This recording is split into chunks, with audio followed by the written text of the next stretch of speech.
Hello, and welcome to the Christian Habits Podcast. This is the podcast that will help you break free from your strongholds, draw closer to God, and develop habits that will help you love God and others better. And now, here's your host, Barb Ravling.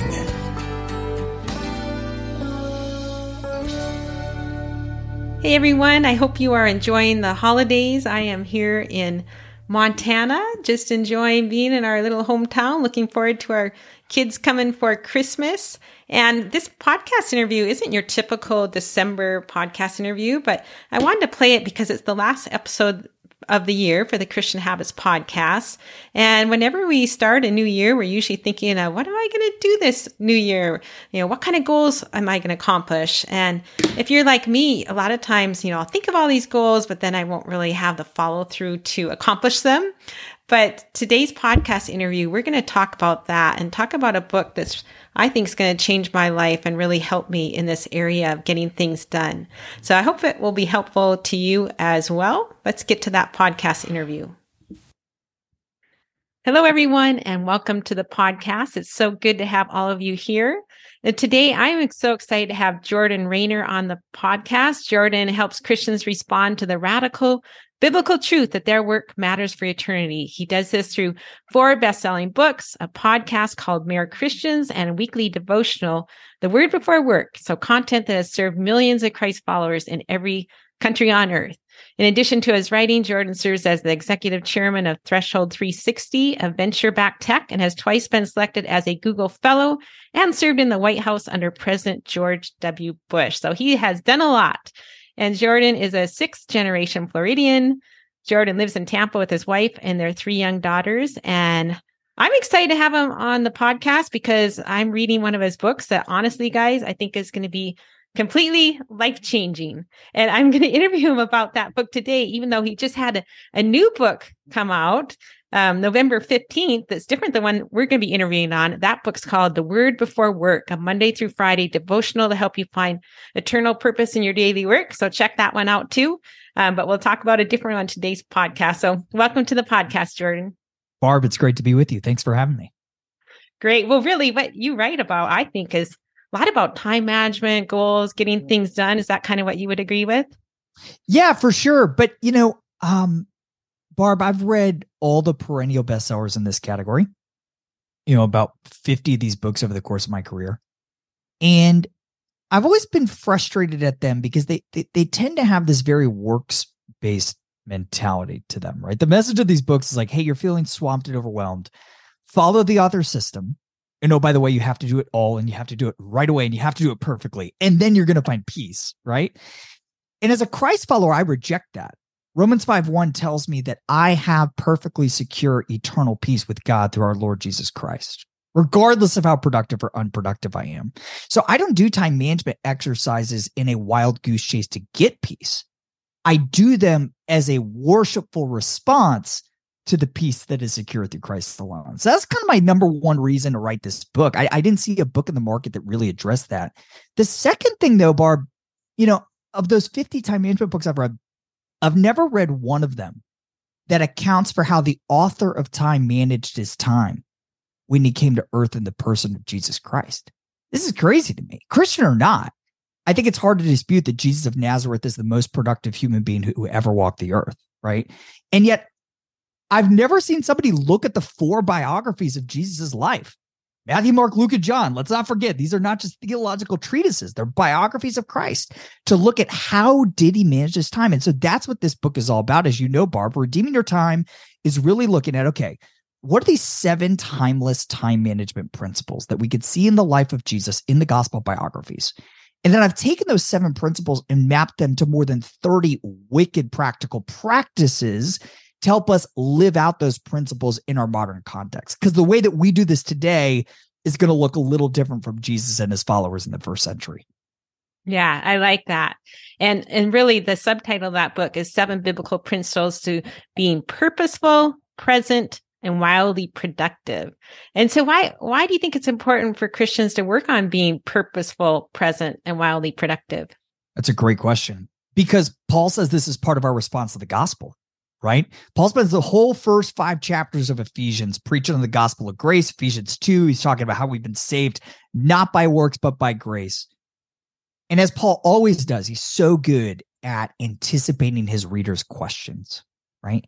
And I think by the time he gets to chapter 5, the question that's plaguing his mind is, okay, my reader is asking me, okay, what now, Paul? What is my response to the gospel? And he comes to Ephesians 5:16. He says, see then that you walk carefully, not as fools, but as wise, redeeming the time because the days are evil. Paul's saying you haven't been saved to just sit back and wait for Jesus' return. You've been saved for the good works he prepared in advance for you to do. See Ephesians 2:10. And so time stewardship, time management, redeeming the time is a biblical command. It's part of our reasonable response of worship to the gospel and the salvation that's been secured through Christ Jesus. Okay. I love that. And the interesting thing when you talk about purposeful, present, and wildly productive, I think a lot of times we don't err, but we're one or the other. Like, I'm really great at being present. Yeah. And not naturally great at being productive. But so your book covers both of them, how to be present and how to be productive, which in some ways, do you think some ways they're at odds with each other or not really? I don't. In fact, I believe that in order to be wildly productive, we have to be fully present, right? If I want to be wildly productive in, for example, discipling my kids, they need my undivided attention when I'm with them, right? I'm not going to be productive to the end of making disciples inside my house if my phone is distracting me from my children every 30 seconds, right? And conversely, the same thing is true right now, recording this podcast. I'm not going to serve this audience well. I'm not going to serve you well, Barb, if I've got email notifications distracting me every 5 seconds. So I got nothing. The only thing I'm looking at right now is you and this microphone, right? So I believe that presence is a necessary prerequisite to being wildly productive. I think they're totally interlinked. Okay, so we're either being present, maybe enjoying people or experiencing rest, or we're being present, really focused on work and putting all those distractions. Well, either one, you have to put the distractions away for, right? Which is hard to do in this day and age. Incredibly hard to do. That's why I spent so many pages talking about how practically we solve this problem. Oh, yeah. He has so many good suggestions for putting distractions away. So anyway, we're just going to get to the tip of the iceberg. You guys have to get the book to find out all of it. But let's talk about principle 2. Let your yes be yes. What do you mean by that, Jordan? Yeah. So this comes straight from Jesus's words. You don't need a commentary to sort out the meaning of this one. Jesus said, let your yes be yes and your no, no, for whatever is more than these is from the evil one, right? Jesus is saying that if you have a voicemail greeting that promises to call people back and you don't, that's for the evil one, right? And we make up all these terms of, oh, I'm just forgetful or I dropped the ball. Jesus calls this sin. And it's an important one because when we don't keep our word, we're poor reflections of the word, Jesus Christ. Christians ought to be known as the people that can be trusted to do what they say they're going to do. Not every single time, nobody's perfect, but darn near every single time. The problem is, in our modern day and age, we're making commitments. We're saying yes in a million different places, right? So we're committing to things in our email inbox and we're starring our emails to remind us that we've got something to do there in the future. We got Post-it notes. We got to-do list apps on our phones. And maybe most dangerously, we got a lot of commitments that are stored in our brains alone. We're driving down the road and we're like, oh man, I forgot. I promised the kids I was going to make them pancakes this weekend and I forgot, right? So what I'm walking readers through is, all right, if we're going to let our yes be yes, as Jesus commanded, right, we've got to figure out a way to centralize all of those commitments. I call these open loops, to take all of these open loops out of their temporary containers, our heads, email, Post-it notes, whatever, and put them into a single centralized, what I call commitment tracking system that serves as kind of home base for everything urgent or distant, personal or professional, big or small, that we have any level of internal commitment to do in the future. And this is chapter 2 of the book. It's the most practical chapter in the book by far. And If you go read the reviews on Amazon of the book, you're going to see this term come up over and over and over again. Commitment tracking system, commitment tracking. It's the most life-changing. It's one of the most life-changing things in the entire book. If you can get this right, oh my gosh, number one, you have a whole lot less anxiety and stress because you now know that you're not going to drop the ball on things. But more importantly, number two, the people in your life will trust you to do what you say you're going to do. I would argue there are a few more winsome qualities than that. Yeah, I think that's the book. That's the chapter really I felt like it was going to be super life-changing and gave me hope. But the interesting thing is I already had the CMT, you call it in the book, right? Yeah. I have all of my jobs in an app. I use the Amazing Marvin app. But they weren't giving me peace like everybody said they would. They said, if you get it out of your head into the system, it's going to give you peace. But you did talk about something in that chapter that changed my whole perspective that is going to give me peace. I don't know if you know what it is. Tell me.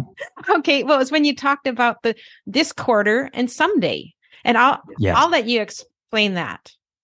Yeah. So at the end of the day, this commitment tracking system is pretty simple, right? It's a collection of, it's just a place to store all your commitments, right? That's all it is. What's magical about the way I recommend setting up this system is organizing all of your projects and actions into 2 folders, this quarter and someday maybe, right? The reason why I recommend that is so that you don't have to look at all of the commitments you've ever made. For example, I just put a project into my commitment tracking system for something that I promised my 8-year-old I would do when she turned 21. I'm serious about my yes being yes. I'm not going to lose track of that, but I'm also not going to look at it every single day. That's a waste of mental energy. So by putting it in my someday folder, I only look at that project once every 3 months when I'm trying to decide which project I'm going to take out of the someday folder and put into this quarter folder that is my exclusive focus for those 3 months. It's this concept of, I talk about in the book, I call it posteriorities, right? We're all familiar with setting priorities, the thing we want to be focused on today, this week, this month, this quarter, whatever. But the most productive people I know are just as good as setting priorities as they are their posteriorities. Posteriorities is the avoid at all cost list until your priorities are accomplished. But you can't forget about those posteriorities unless they're out of sight and out of mind. And so in the system that I'm showing readers how to build, this commitment tracking system, it has this built in, right? You just take all of those posteriorities, put them in that someday folder so they're out of sight, out of mind, and you could be fully focused and fully present on the priorities you believe God's called you to focus on for these 3 months. However you define that season. I prefer quarterly, but whatever works for you works. Yeah, I like the quarterly. And interestingly, we're in this new lifestyle this year where every 3 months we move. My husband's doing travel physical therapy, and we're in each new place, a new town for 3 months. So we're perfect for this system. So I've kind of gotten into what am I going to get done while I'm in this location? It's like a visible picture of what you suggest doing in the book. And I've also noticed too, I have this photo cupboard, and it's back in the days when you had to print out photos. I thought, I'm not even going to think about that until I'm 80 years old, and then I'll put it in the photo albums. Well, it doesn't stress me out, even though it's a mess, because I'm not going to do it till I'm 80. So here's my question. You have this whole list of projects. You have the next quarter. How do you know how many projects you can do in a quarter? Because I feel like I always overestimate how much I can get. Oh, man. This is a phenomenal question. And it's probably the hardest thing to get right? All of us. There's a quote in the book, I think it's from Bill Gates, who said that human beings always overestimate what we can do in a year and severely underestimate what we can do in 10.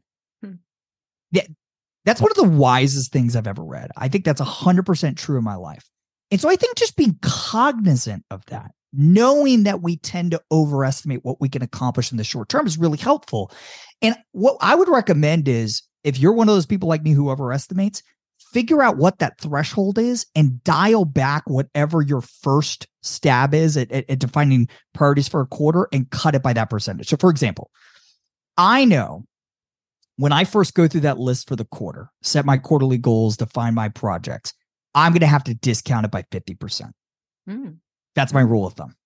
So I go in, I do the first draft, and then I put it down, I take a walk, and I come back and I cut it by 50%. Wow. 50% off. It's not an exact science, right? But that's my general rule of thumb. That's what works for me. Now, as I get more experienced, I'm getting better and better at estimating that. So it's probably not always going to be a 50%, right? But whatever works for you works. Pick a number, whatever it is, right? Whatever that number is going to help you bite off what you can chew and not more than what you can chew.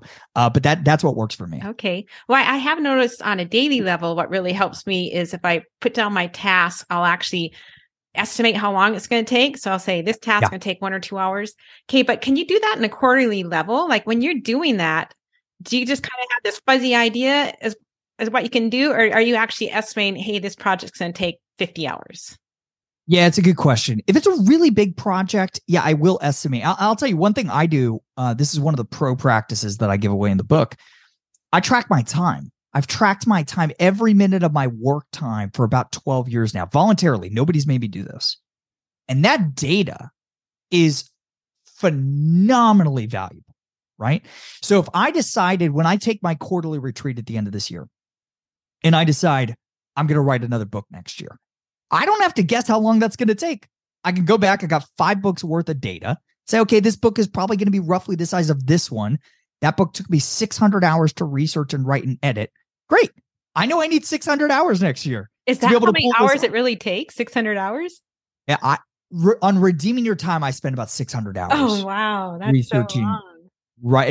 It's insane. But here's the deal. Here's my philosophy on books. Maybe I'm weird about this. I don't think books are $20 products. If you go on Amazon right now, you could buy Redeeming Your Time for roughly $20. But when I'm writing it, I assume that person is going to pay $2,000 for the book, because you're not just showing out $20. You're agreeing to commit 5 to 6, maybe 8 hours of your life to reading the book, and then whatever time doing the work. Your time is insanely valuable. And so I try to pack $2,000 worth of value into every single book I ever write. That's why I spent 600 hours. You are definitely a deep content book. You know how there's some books that are more like a big principle and then kind of fluff and fun. Yours is deep content. I'd also say that in the book, Jordan has a link to a bunch of extra resources on his website. You can print out charts, which I've already printed out, watch little videos. It's going to be life-changing. I'm so excited about it. So you see, talk about open loops. I think we can go on to principle 5. And that is accept your unipresence. What do you mean by that? Just making up theological terms now, right? So here's the deal. As Christians, we believe God's omnipresent. He's everywhere all the time, right? So it's worth considering this, that for 30-ish years, Jesus traded that godly omnipresence for the human unipresence you and I experience today, meaning he confined himself to one physical place at a time. And all throughout the gospel biographies, you see him aware of this constraint. There's this one scene, I forget exactly where it is in the gospels, where it says that Jesus was basically intentionally dodging his celebrity. He didn't want to be found because he was trying to teach his disciples, right? Sometimes Jesus welcomed interruptions, but a lot of times he didn't. A lot of times he accepted that unipresence as, you know what, right now, the most important thing, teaching my disciples. And so I'm going to ignore everybody else and I'm going to be fully focused on them. And I would argue that if we want to be purposeful and productive in the model of Jesus, we've got to learn how to accept our unipresence, right? We were just talking about this. Presence is the gateway to insane productivity. And that's hard to do. There's a lot of enemies that thwart our ability to be unipresent at home and at work. I think the number one enemy is kind of incoming messages, texts, emails, etc. And if you want, we can get real practical and talk about how to solve that problem. But I think we got to find ways to be unipresent if we want to be productive in doing the good works God has prepared for us to do. Yeah, let's get really practical and figure out how to solve that problem. Let's do it. So I'll share an analogy first that I think paints a picture for how significant a problem this is. if you're listening, I want you to imagine that the mailman has started coming to your house 200 times a day. But he doesn't stop at the curb, right? He gets out, goes to your door, rings the doorbell, and you get up from whatever you're doing to answer the door, right? You take the mail, maybe you open it, maybe you don't, but at a minimum, you still glance at who it's from. That's a pretty good picture for how we treat text messages and emails all day long. So here's how you solve this. Very, very, very simple. 3 steps. Number 1, choose ahead of time when you're going to check your messages. You choose, not the mailman, right? And what matters way more than the number of times you check your messages is that you're in control over when you check them. So today I check my email once a week. That doesn't work for most people. Wait, you're you in check sales. Your email once a week? I check my email once a week. Oh, wow. That's shocking. Yeah, that's insane. When I wrote the book, I was doing once a day. Now I'm doing once a week. Wow. Now I have an unfair advantage. I have an assistant so that if something urgent comes through, she's checking it all the time. Oh, okay. It's an unfair advantage. But I'll tell you this, even when I was a very sales-focused CEO of a large tech startup, I was only checking my email 3 times a day, right? So whatever. If you say 5 times 3, doesn't matter. Pick your times, 10, 12, 2, whatever. That's step 1. Step 2, build a list of VIPs who can have access to you at all times of the day, not just those predetermined times. So my VIP list includes my wife, my kid's school, my assistant, couple of close friends. That's pretty much it, right? And what you do is pull out your iPhone, put those people on your favorites list. If you're an Android user, that's called your people list. That way, when you turn your phone on Do Not Disturb, calls from those people alone are going to bother you and break your uni presence. Not text messages, not emails, not people liking your Instagram photos of your dog, just calls from your VIPs, right? That's nice. Here's step 3. So you've chosen when you're going to check your messages. You've built your list of VIPs. Last step. You can't just stop cold turkey responding immediately to all your texts. You got to set expectations with your VIPs. You send them a very simple message, something like this. Hey, I am trying to be more focused with my kids at home and with my work when I'm at the office. Here's the magic phrase. Here's how you can help me. From now on, I only plan on checking emails, texts, whatever at X, Y, and Z times. However, you're a VIP in my life. If you're sending this to your spouse, don't call them a VIP. Swap out some other term. Take it from me. I've learned the hard way. You're a VIP in my life. And so if you need me more urgently than that, please do not email me. I won't see it. Please do not text me. I won't see it. But if you call me on my cell and I'm available, I'll respond every single time. Barb, last year, I've taken about 1,000 people in a group coaching setting through this practice and a lot of the other practices in Redeeming Your Time. And after this one, I always ask 2 questions in a survey. First question, since taking control over when you check your messages, how many truly urgent things have you missed? 0 things reported in 1,000 people. Second question, how much more productive, forget about the benefits at home. Let's just talk about the office, right? How much more productive are you at work after implementing this practice? On average, people say they're getting their work done twice as fast. Some people say they are getting their work done 4 times as fast. I don't trust those people. I don't think they're very good at math. But twice as fast, 100% I buy that because I've seen it in my own life. So that's it. 3 steps to take control over when you check your messages, to accept your uni presence at work and at home, and it will change your life in radical ways instantly. Yeah. And I think you've talked about this in your book, and I've noticed it in my own life, that when you check those, it doesn't just take time, but you start thinking about it. And then there's all that mental clutter going on in your life. And of course, Jordan's talking about, getting things done. And I'm an empty nester life. So I'm a writer. So it works differently for us. But if you guys are home with kids, it's just as important to free your mind and your space to spend that time with kids. Like when my kids were young, we didn't have iPhones, but I just think that'd be such a temptation to have the kids think, Mom, you're never available. You're always on your phone. Oh, the temptations. Listen, I love my kids. What parent doesn't, right?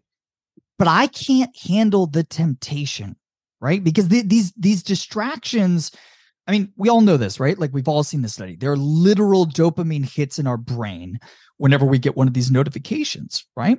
And so when you see it, it's not just the time it takes to look at the message, it's the attention residue.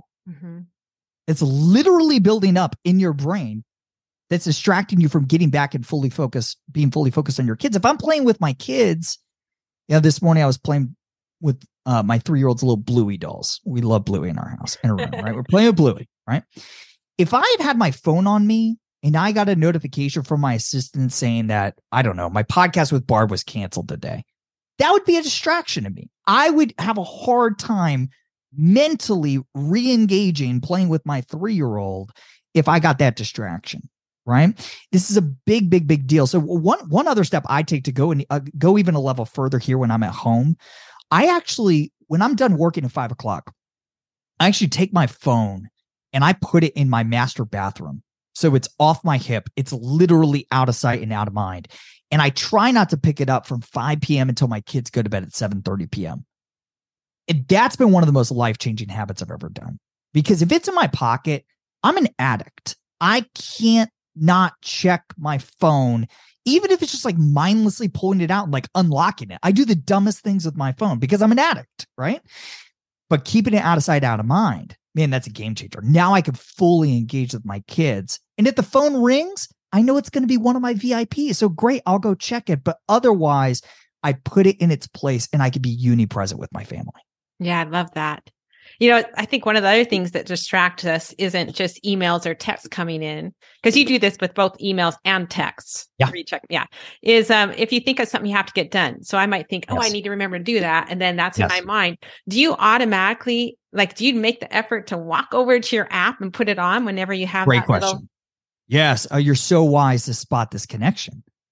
This whole idea of open loops is totally connected to our ability to be uni-present, because those ideas, things we have to do, are distractions. So you got to get it out of your head and into your commitment tracking system. So I don't run over to my phone and pull open an app because I have a digital commitment tracking system. It integrates with my Alexa. And so all the time, if I'm playing with my kids, I'll get an idea and I'll say, Alexa, add to my to-do list to make the kids Minnie Mouse waffles this weekend, whatever the to-do is, right? And that takes care of it, automatically syncs it up. In the absence of a device like that, just have a sheet of paper out with you. If your phone's in your master bathroom or wherever you're keeping it away, just keep a pad of paper out in the living room, wherever you are with your kids, and just write it down there and transfer those into your commitment tracking system later. Whatever works for you works, but those are a couple of things that are working for me. I like that, because then you won't get distracted by whatever you see when you go into your That's phone exactly to put right. it there. Also, I think in the book too, he has a method for being able to write an email without getting distracted by the email. Oh, man. I remember that was interesting too. Yes. So. I've heard people, it's this 2-minute hack that people say is worth more than the cost of admission to the book. I think it's right. It's one of the most life-changing, simplest hacks I've ever seen. It never crossed my mind, but I was always wondering if that's something you could do, where you could do an email without seeing all the rest. So anyway, that's in the book. I don't remember what chapter it was in, but it's in the book. Chapter 5. Yeah. I'm not going to go into details right now about how to do that, because I know it doesn't really apply to maybe most of you, unless you have a job where you're in emails all the time. But anyway, you can find that in the book if you want. Okay. So you also talk about in that chapter, 5 enemies in the fight for depth. Did we just talk about one of them, external distractions? Yeah, we talked about one of them, but it is just one of them, right? It's easy for us to criticize the external distractions, but I do think there are some internal distractions that keep us from being productive. I think number one is this kind of tendency towards fake productivity, right? It is interesting. It is easier, let's be honest, to go to meetings all day and check emails all day than it is to sit your butt in a chair for 90 minutes and like crank out something really great, right?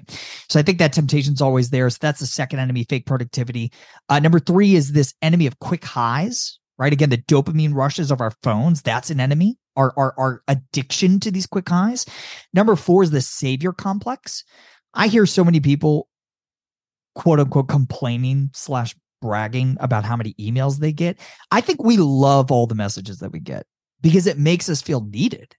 It makes us feel important. It makes us feel like we are necessary to keep our small corner of the world spinning and turning. And man, the gospel of Jesus Christ just kind of cuts right through that. And the last enemy is just this makeshift omnipresence, just this natural human tendency to want to believe that we can, if not physically, at least mentally, be in more than one place at a time. And you know how we know it's a lie? Because Jesus wasn't physically omnipresent during his time on earth. He confined himself to one place at a time. If Jesus couldn't be in more than one spot at a time, neither can you and I, which is why we've got to accept our omnipresence.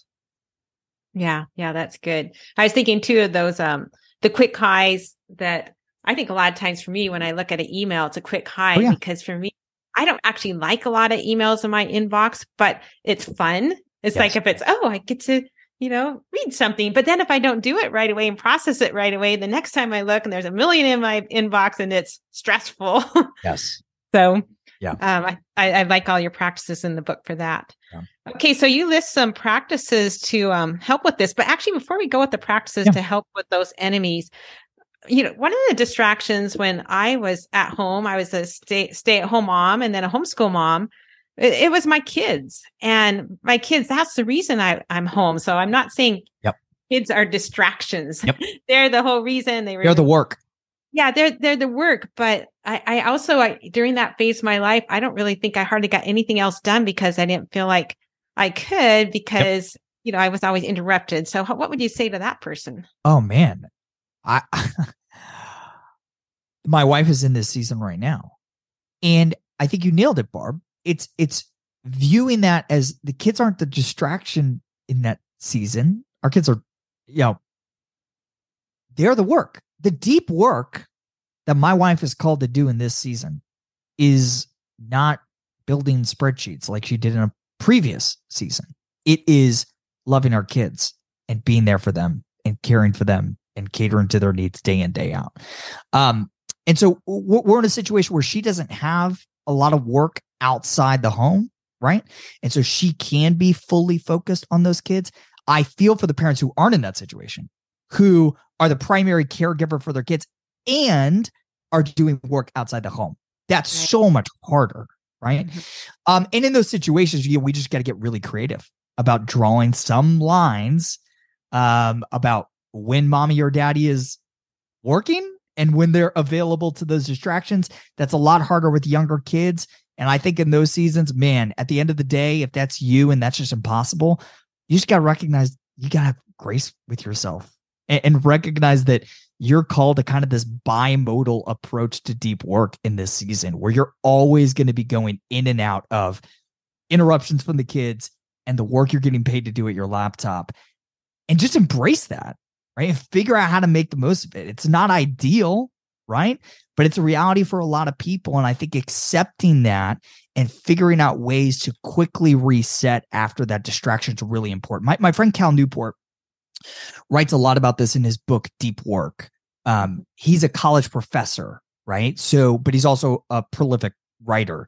And so he's constantly being interrupted by kids, teenage kids, right? And so he talks a lot about that. So if you're in a season like that, where you've got work to do at your laptop at home, but you've got young kids who don't know how to not interrupt mommy or daddy, go get a copy of Deep Work by Cal Newport. If you're on Kindle, just search the keyword bimodal, and you could skip ahead to the section where he talks about this, but it's a really helpful construct to be thinking about this. Yeah, I really loved his book too. And I would also say too, if you have kids at home and you're also working a job, try and eliminate as much else as you can from your life. Because I remember back in that season, women feeling guilty that they weren't doing anything, taking on the women's ministry at church or whatever, but they had a job, a full-time job and kids at home. And I think when you talk about eliminating distractions, maybe think about, do you really have time for any of these other things based on what you really have to do now? That's very, very well said. I wrote an entire book about this called Master of One, and just the need for intense focus that changes at various seasons, right? But just the ability, if we're called to the ministry of excellence, then we're called to be real selective in what we say yes to. Good wise word. That's good. give us a couple practices to help with these 5 enemies in the fight for depth? We have time for a couple of those. Yeah, we've given away a lot of them. I'm trying to think of anything else. I'll say this, a lot of times it's not just emails and texts and messages that are distracting. A lot of times it's our physical environment, right? Mm-hmm. So one thing I would recommend is wherever you're trying to go deep, whether it's at home or at a desk, whatever, making sure there's nothing physically in your line of sight that is triggering some of those open loops, trigger reminders of, I have to do something with that picture on the wall. If there's anything like that, write those things down, get it out of your head, or get those things physically out of your line of sight. That physical space plays a huge role in your ability to focus, right? So try to make sure there's as little clutter as possible, and certainly nothing that represents a commitment that you've made that's within your line of sight. Yeah, that's good. And I was also thinking, you talked about the importance of routines in your book. And I think that could be another thing where if you're used to doing a routine, I always do my, 1 hour, 2 hours of deep work, then I do this, then this. That's another way maybe to get the clutter out and focus. Think that would be helpful? Yeah, for sure. Yeah, I talk a lot about Mr. Rogers in the book, right? Rogers was the most routine person ever. He legendarily weighed in at 143 pounds every single day of his adult life. He was a freak of consistency, right? But what that enabled him to do was to approach his schedule in a very unhurried way, right? Like he always knew what was up around the corner because there was a rhythm and a cadence to his day. And so one of the practices that I talk about in the book is building what I call a time budget template. That's basically a routine for how you want your ideal day to go. Almost all of my friends have a budget for their money. But before I published this book, almost none of them had a budget for their time, which doesn't make a ton of sense to me, right? By God's grace alone, all of us can earn more money. None of us can earn more minutes. How much more intentional should we be about planning where those minutes go before God gives us a fresh supply every morning? So in the book, I show you step by step how to build this time budget template. I share mine with you. In fact, you could just go on Google Calendar right now, copy my personal time budget template to your own calendar as a starting point, right? All that's in the book. But yeah, that routine, that rhythm is really helpful for you to be able to embrace your unity presence and do great work at home and at the office. Okay, that's great. Well, in the epilogue of the book, you open up about how you had kind of made discipline an idol, or you attempted to do that. Yeah. And I, on the other hand, are more prone to make fun time or lack of commitment, commitment-free life as an idol. So what can we do to find that middle ground where we're not married to the discipline, but we're also willing to follow through on the discipline, even when we don't feel like it? Yeah, it's a good question. If you read this book, if you've come this far in this episode, you can tell I'm a pretty disciplined guy, right? And I make no apologies to that. The Apostle Paul was insanely disciplined. I think Jesus was crazy disciplined based on what we could see in the biographies of the Gospels, right? But I do think, as with any good thing God has given us, we can easily turn the gift of discipline into an ultimate good, which is a soul-sucking idol. And so for me to stay on the right side of this, of discipline's good, but it's not the ultimate good, I'm always looking out for two things. Number one, I know I've crossed over to what I call the dark side of discipline if I'm unable to extend grace to others who are less disciplined than I am, right?